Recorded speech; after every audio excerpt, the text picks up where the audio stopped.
Eto nga po at hindi sila dumadalo mga Boss Chief Amoser doon sa mga pagpapatawag sa kanila. Naniniwala ho ngayon ang congresswoman no ng Batangas na si Congresswoman Beatrix Luistro, si Jerbil Luistro na hanggat o kada hindi sila uma-attend o yung pag-absent ng Vice Presidente sa pagpapaliwanag ay lalo lang pong mas bumibilis yung impeachment case ng Vice President. Natural. Paano mo nga naman una, paano mo makukuha ang simpatya ng taong bayan para matulungan ka? Pangalawa, yung mga pag-ignore nila. Siyempre, isipin niyo mga yan, wala talagang mga walang depensa ito. No? Tapos kung i-analyze mo kung ano yung mga reklamo sa kanila na nakapaloob doon sa impeachment na yon, pagbabanta sa buhay ng Pangulo, lahat naman tayo narinig ho iyon mga kababayan. Kaya ako naniniwala ako na etong mga pag-iwas, hindi pagdalo, no? Parang effectively concedes impeachment, sabi ni Luistro.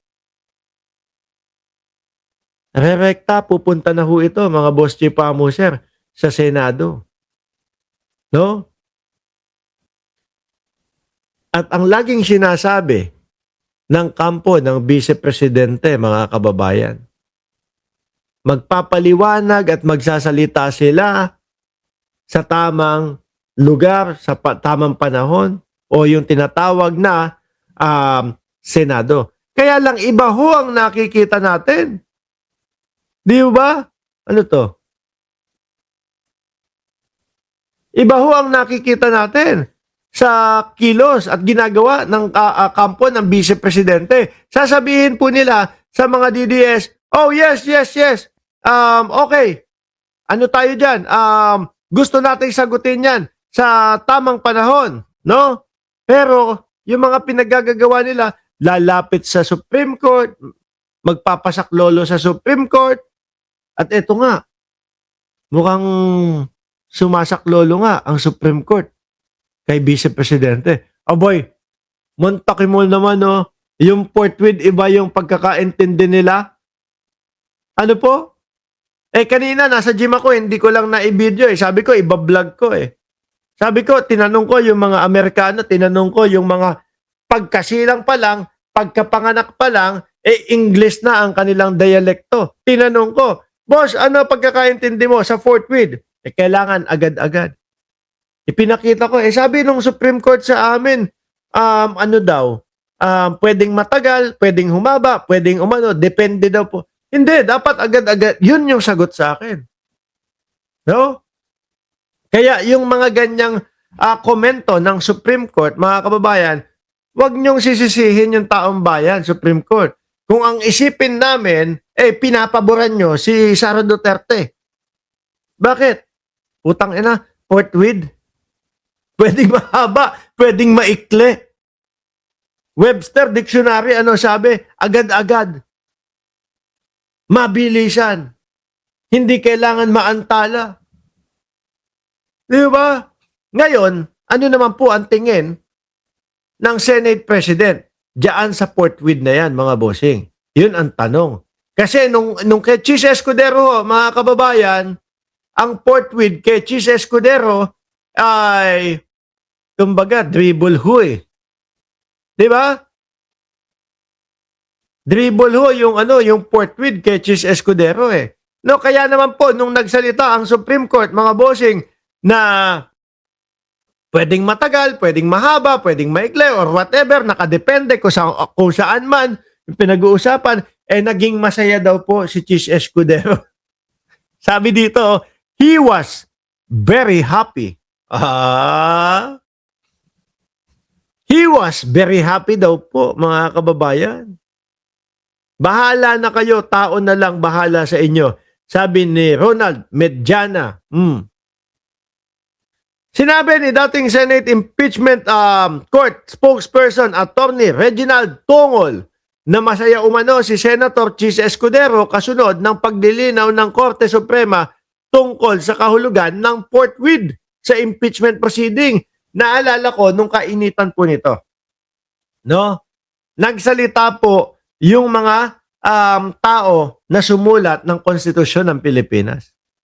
Piniliwanag po nila kung ano ang ibig sabihin nila doon sa forthwith. Grabe naman kasi nag-forthwith pa kayo.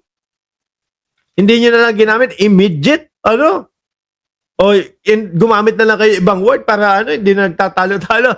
Pero yung mga taong yon na kung sino sumulat ng konstitusyon, ang paliwanag nila, agad-agad. Pero naiiba na po yata ang ibig sabihin, no? Nagiging ang ibig sabihin na lang po, mga kababayan, ng impeachment ay kung kanino papabor yung sitwasyon. He was really target at that time. Hanggang ngayon naman. Hanggang ngayon, no. Actually, madami naghahanap. Alisin ko lang saglit to. Madami ang naghahanap doon sa kaso ni Chis Escudero. Alisin ko to, ibabalik ko din, no, kasi babalik tayo sa topic na yan. No? Madami ang naghahanap doon sa mga dapat si Escudero ang naririnig natin na nasa spotlight ngayon. Bakit po? Kasi may mga issue talaga, kagaya nung 120 million na street light, mga kababayan. Asan ba yun? Ito. Di ba? Siya ang binanggit ho, mga bossing. Siya ang binanggit ni Yusek Bernardo, street light ni Escudero, 160 million deal. Dapat yan yung mga pinag-uusapan niya. Dapat yan yung mga iniimbestigahan niya yun. Kasama na yung 30 million na natanggap doon sa mga may-ari ng kontraktor. Di po ba? Kaya ako nagtataka ako bakit Martin Romualdez, samantalang ito, no? Street light, ano pa yon, yung ibang insertion nila, yung billion po. Tapos ang makikita mo doon sa mga lugar kung ano yung makakakuha ng benepisyo, puro halos lugar po ng mga senador. Hindi ko sinasabi na doon sa mga senador mismo yon, na kung saan. Baka tumugma lang po. Pero yung kay Chis Escudero, merong mga tinutukoy. Merong mga street lights, merong mga insertion na ilang billion. Pero wala tayong naririnig ngayon, At sinasabayan naman ang pagtahimik ni Chis Escudero. Baka siguro iniintay nila, matatapos din to. Tatantanan din tayo niyan. Hindi ho. No. Kasi hanggat hindi nauubos ang mga korap sa ating bansa, tuloy lang po kami